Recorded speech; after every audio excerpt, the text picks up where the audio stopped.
एक बार फिर दुनिया की सुपर पावर के सबसे बाख्तियार शख्स बनने के बाद डोनाल्ड ट्रंप दुनिया के बड़े तनाज़ात में कलीदी किरदार अदा करने जा रहे हैं। उनके गुज़िश्ता दौरे हुकूमत में जहां दुनिया भर में कुछ अहम तब्दीलियां हुई, तो वहीं उनका दौर मशरिक़ वस्ता के तनाज़ात में बड़ी और गैर मामूली तब्दीलियों के लिए जाना जाता है। जनवरी 2017 में सदर बनने के बाद ट्रंप ने इसराइल और फ़लस्तीन के तनाज़े में माजी के अमरीकी सदूर के बरक्स न सिर्फ गैर मामूली तवज्जो दी, बल्कि वो काम किया जिसे एक आज़ाद फ़लस्तीनी रियासत के क़याम के रास्ते में सबसे बड़ी रुकावट समझा गया। और ट्रंप के इस इक़दाम पर न सिर्फ अमरीका के मुखालफीन बल्कि दोस्तों ने भी कड़ी तनकीद की और सिर्फ इसराइल इस पर खुश हुआ।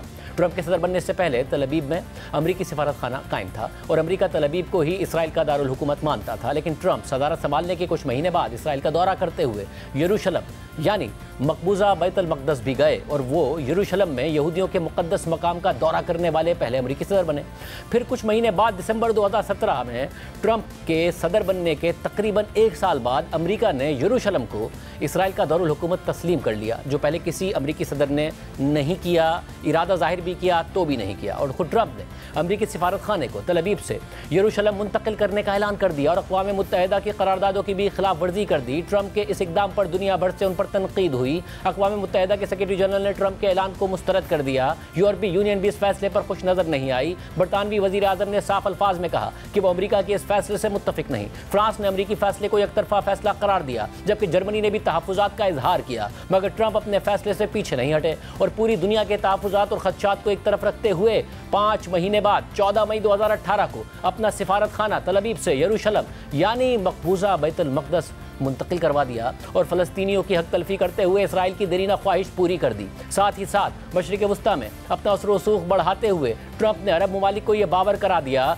कि इसराइल से ताल्लुकात कायम करने के सिवा उनके पास कोई और रास्ता नहीं है। अरब ममालिक को इसराइल के करीब लाने के लिए ट्रंप ने यह हिकमत अमली अपनाई कि उन्होंने अपने दामाद जैरेड कुशनर को अपना सीनियर मुशीर बना दिया, जो मशरिक़ वस्ता के उमूर देखते थे और अमरीका की जानिब से अरब ममालिक के हुक्मरानों को पैगाम रसानी कर रहे थे कि खित्ते में उनके लिए इसराइल नहीं बल्कि ईरान सबसे बड़ा खतरा है और इस खतरे से निमटने के लिए अरब ममालिक और इसराइल को करीब आना होगा। अरब ममालिक के पहले ही ईरान के साथ ताल्लुकात कशीदा थे और जिस वक्त जैरेड कुशनर अरब ममालिक के दौरे कर रहे थे तो उस वक्त अगस्त 2020 में CNN ने लिखा कि कई अमरीकी और गैर मुल्की ओहदेदारों के मुताबिक जैरेड कुशनर अरब ममालिक को बताएंगे कि ईरान मुखालिफ इत्तेहाद उनके बेहतरीन मफाद में है और अगर बाइडेन अगला इलेक्शन जीतते हैं तो ये इत्तेहाद उनके लिए मौसर इंश्योरेंस पॉलिसी साबित होगा। और फिर डोनाल्ड ट्रंप अहम अरब ममालिक को इसराइल के साथ ताल्लुकात मामूल पर लाने के लिए रजामंद करने में कामयाब हो गए और सितंबर 2020 में व्हाइट हाउस में मशरिक़ वस्ता के तनाज़े से जुड़ी हुई एक बड़ी पेशरफ्त हुई। अमरीकी सदर की मौजूदगी में इसराइल, मुत्तहिदा अरब अमारात और बहरीन के दरमियान एक तारीखी मुआहदे पर दस्तखत हुए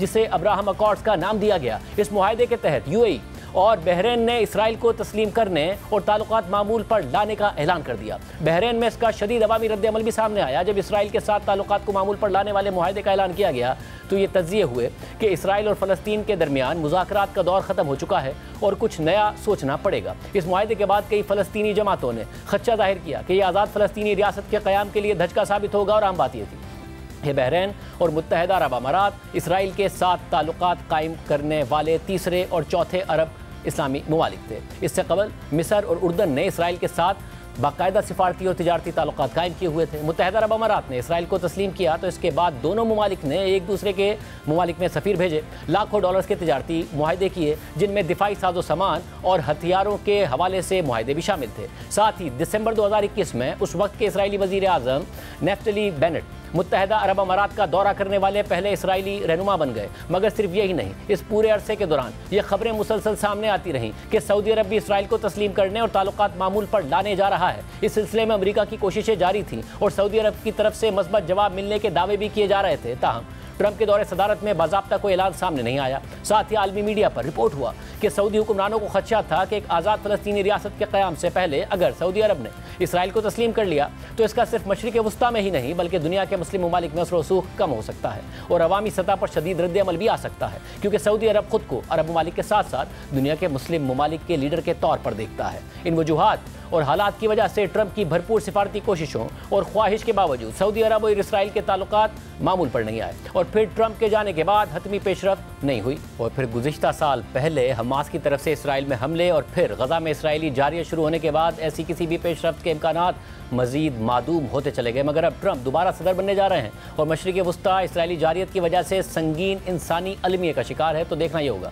कि वो इस हवाले से अपने साबका पॉलिसी को आगे कैसे बढ़ाते हैं और सऊदी अरब को इसराइल के साथ मिलकर ईरान मुखालिफ ब्लॉक बनाने के लिए कैसे कायल करते हैं। क्योंकि दूसरी तरफ सऊदी अरब अब ये पोजीशन वाज़ेह कर रहा है कि इसराइल के साथ ताल्लुकात के लिए फ़लस्तीनी रियासत का क़याम बुनियादी शर्त है। साथ ही गुज़िश्ता साल के आगाज़ में चीन की सालिसी में होने वाले मुज़ाकरात के बाद ईरान और सऊदी अरब के ताल्लुकात भी मामूल पर आ गए हैं और कशीदगी में बहुत ज़्यादा कमी आ चुकी है। इसके साथ साथ ट्रंप जब सदर बने थे तो उन्होंने ईरान से मुताल्लिक अमरीकी पॉलिसी में भी बड़ी तब्दीलियाँ कर दी थी और एकतरफा तौर पर ईरान के साथ जौहरी मुआहदे को ख़त्म कर दिया था। ईरान के जौहरी प्रोग्राम को रोकने और जौहरी हथियार बनाने के खदशे के पेश नज़र अक़वाम मुत्तहिदा की सलामती काउंसिल के 5 मुस्तकिल अरकान अमरीका, रूस, चीन, बरतानिया और फ्रांस और साथ ही एक और यूरोपीय मुल्क जर्मनी ने ईरान के साथ तवील मुज़ाकरात के बाद जनवरी 2016 में ओबामा इंतज़ामिया के दौरान एक अहम मुआहदा किया था। BBC के मुताबिक मुआहदे के तहत ईरान ने अपनी यूरेनियम अफजूदगी और ज़ख़ीरा अंदोज़ी पर पाबंदियाँ कबूल करने, मुतअद्दिद जौहरी तनसीबात को बंद करने या उनमें तरमीम करने और बैनुल-अक़वामी जौहरी मुआयनाकारों को तनसीबात के दौरों की इजाज़त देने पर इत्तफ़ाक़ किया था। इसके बदले में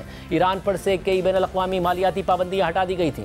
इस मुआहदे को दुनिया भर में सराहा जा रहा था और बैनुल-अक़वामी सतह पर अहम पेशरफ्त के तौर पर देखा जा रहा था, मगर ट्रंप सदर बनने से पहले ही इस मुआहदे की मुखालफत कर रहे थे और इसे बदतरीन डील करार दे रहे थे और तंज करते थे। ट्रंप के मुताबिक ईरान की जौहरी सरगर्मियों पर कंट्रोल बहुत कमज़ोर है और इस मुआहदे में ईरान के बैलिस्टिक मिसाइल्स प्रोग्राम पर पाबंदियां भी शामिल होनी चाहिए थी और ये कि मुआहदे की शराइत ज़्यादा देर तक बरकरार नहीं रहेंगी। फिर जब ट्रंप इलेक्शन में कामयाब होकर व्हाइट हाउस पहुंचे तो उन्होंने यकतरफा तौर पर मई 2018 में अमेरिका को इस मुआहदे से निकाल दिया और ईरान पर दोबारा पाबंदियां लगा दी।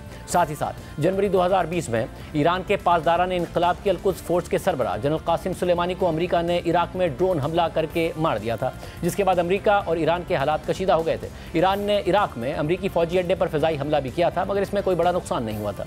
गुज़िश्ता साल नवंबर में अपनी एक इंतखाबी रैली से खिताब करते हुए ट्रंप ने इमरान खान के साथ कासिम सुलेमानी के कत्ल पर होने वाली गुफ्तगू का तज़किरा करते हुए बताया कि इमरान खान ने कासिम सुलेमानी के कत्ल को अपनी ज़िंदगी का सबसे बड़ा लम्हा करार दिया। अमेरिका इल्ज़ाम भी लगाता है कि कासिम सुलेमानी के कत्ल के बदले में ईरान ट्रंप को कत्ल करना चाहता है। ये वाक़या ट्रंप के पहले दौरे सदारत में आलमी अहमियत के हामिल चंद बड़े और मुतनाज़ इक़दामात थे।